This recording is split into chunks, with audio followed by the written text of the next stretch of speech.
पशुपालन व्यवसाय का भविष्य क्या है, यह बताने से पहले मैं आपको 10 साल पुराने गांव की ओर ले जाना चाहूँगा, जब किसानी और पशुपालन दोनों एक दूसरे के पूरक थे।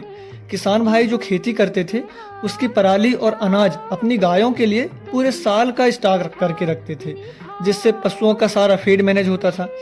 बदले में गाय या भैंस किसान को दूध देती थी, उसमें से वह घी, मक्खन, दही, छाछ आदि बनाता था और बाकी बचा दूध बेच देता था, जिससे उसके छोटे मोटे खर्चे चलते थे।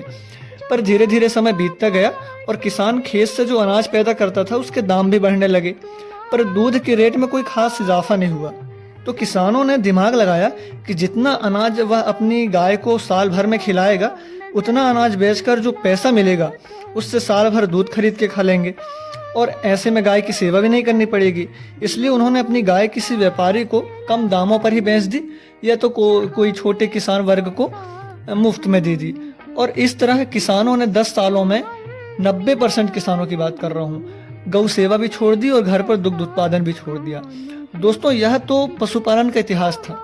अगर मैं प्रेजेंट टाइम की बात करूं तो बहुत अच्छा तो नहीं कह सकता, पर हाँ बहुत बुरा भी नहीं कह सकता, पर एक एवरेज मान के चल सकता हूं, क्योंकि अब सेंट्रल और स्टेट दोनों गवर्नमेंट मिलकर पशुपालन व्यवसाय पर रुचि ले रही हैं और कई प्रकार की योजनाएं भी लागू कर रही हैं, जिसमें सब्सिडी भी शामिल है।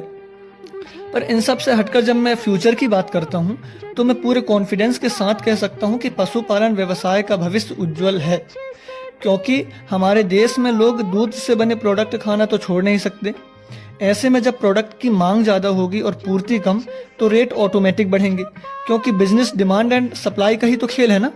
आप इस बारे में क्या राय रखते हैं, कमेंट बॉक्स में ज़रूर बताइएगा।